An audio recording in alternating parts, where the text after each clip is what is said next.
لا إله إلا الله.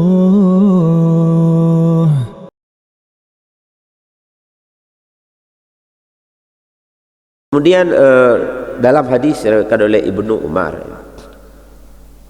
hadis diriwayatkan oleh Ibnu Umar menjelaskan tentang salat sunat rawatib yang sangat dijaga oleh para sahabat, bahwa Ibnu Umar berkata, "Shallaitu ma'an Nabi," aku salat beserta Nabi, raka'ataini qabla dhuhri, 2 rakaat sebelum zuhur. Okay. Kemudian wa raka'ataini ba'daha, dan 2 rakaat setelah zuhur.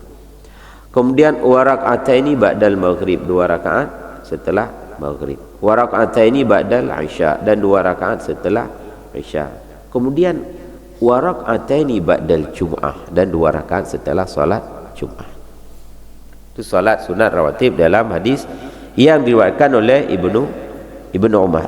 Dan hadis ini sahih di dalam riwayat Imam Bukhari dan Muslim. Sahih.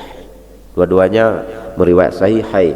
Artinya 2 perawi hadis yang sangat kuat meriwayatkan hadis daripada Ibnu Umar ini. Kemudian di hadis yang lain Ibnu Umar juga meriwayatkan, ya, wa haddatsatni ukhti. Kemudian Ibnu Umar menerima hadis ini daripada saudara perempuan beliau. Siapa? Hafsah. Hafsah itu istri Nabi, ya, Ummul Mukminin, ya. Dari saudara, karena ini adalah Ibnu Umar anaknya Umar bin Khattab. Hafsah adalah juga putri daripada Umar bin Khattab. Anna Nabi, bahwa sesungguhnya Nabi sallallahu alaihi wasallam kana yusalli, kemudian Nabi itu salat raka'ataini khafifataini ba'da ma yatla'ul fajri. Nabi itu salat sunat 2 rakaat sangat ringan ketika masuk waktu fajar, sunat fajar, ya. Pada hadis yang pertama tadi tidak disebutkan sunat sebelum subuh, ya. Kemudian ada hadis yang lain yang dikatakan oleh Ibnu Umar juga, bahwa yang disebutkan dengan salat sunat salah satu yang lain adalah disebut dengan sunat fajar, ya, salat sunat fajar. Kemudian Nabi melaksanakan salat sunat fajar khafifataini, dalam keadaan 2 rakaat yang ringan saja. Bagaimana ringannya salat Nabi? Tentu kita lihat pertama adalah bacaan suratnya adalah surah Al-Kafirun dengan surah Al-Ikhlas. Maka disebut dengan ringan saja, ya, disebut dengan ringan saja. Baik.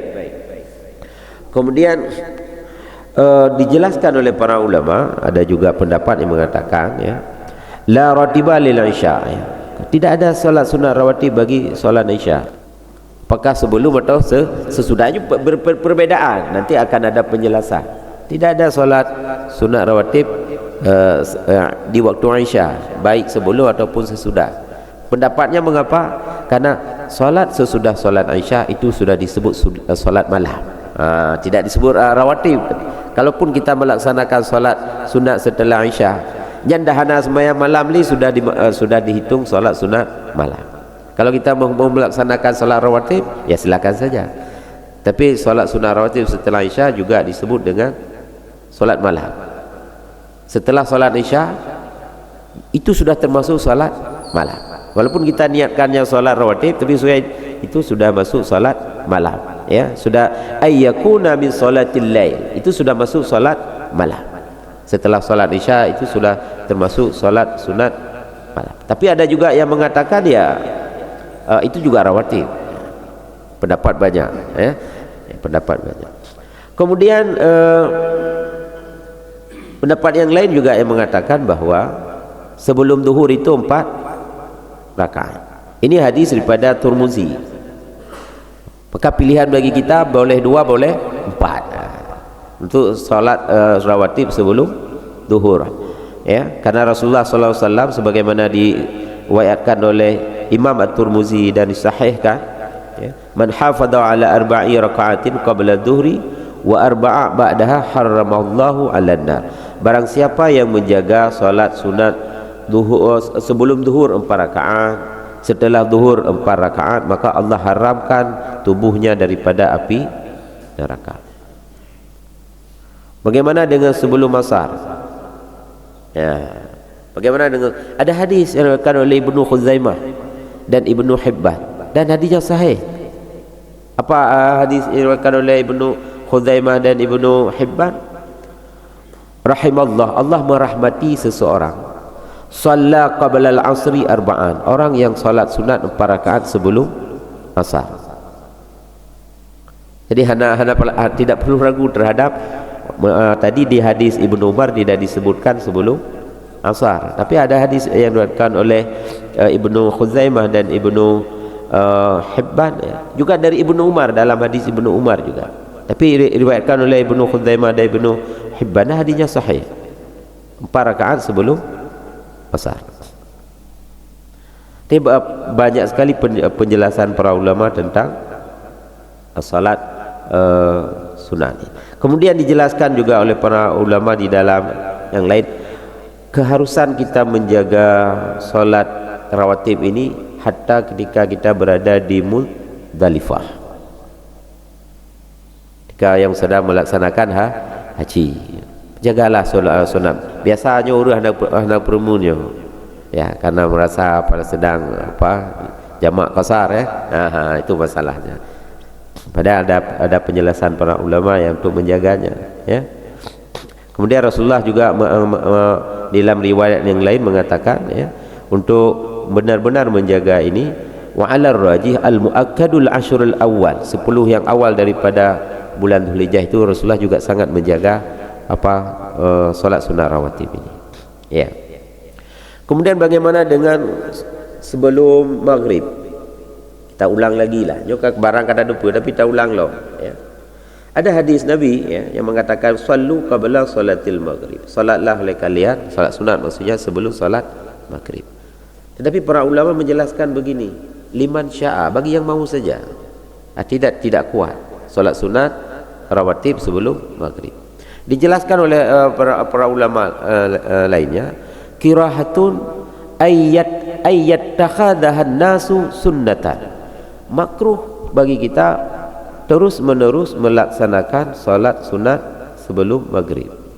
Kalau terus menerus menganggap ini salat rawatib yang dikuatkan, makruh malah. Tapi kalau sunat biasa silakan saja ya. Kalau sunat ya silakan lakukan ya. Artinya jangan melazimkan satu pendapat, tapi pendapat yang lain ya. Ada hadis yang diriwayatkan oleh Abi Daud, sallu qabla al-maghribi raka'atain, sahih juga hadisnya. Artinya ketika ada yang melaksanakan, dalilnya sudah sangat kuat semuanya. Bagi yang melaksanakan dalilnya kuat, bagi yang tidak melaksanakan dalilnya juga artinya tidak melazimkan.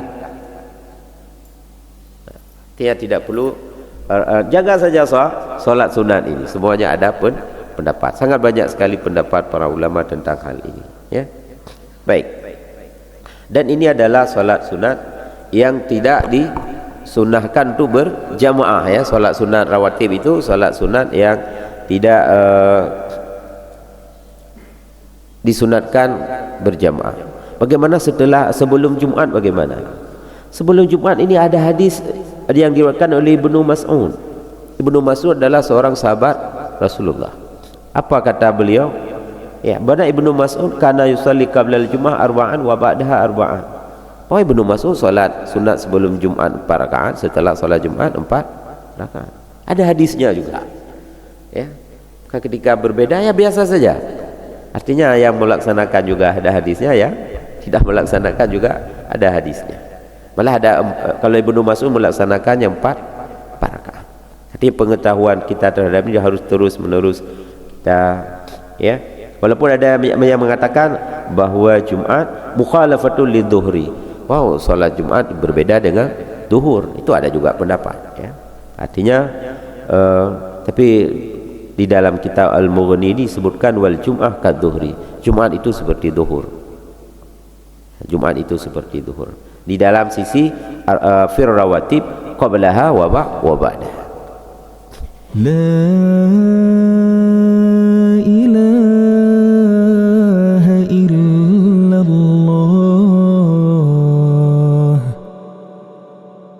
محمد رسول الله.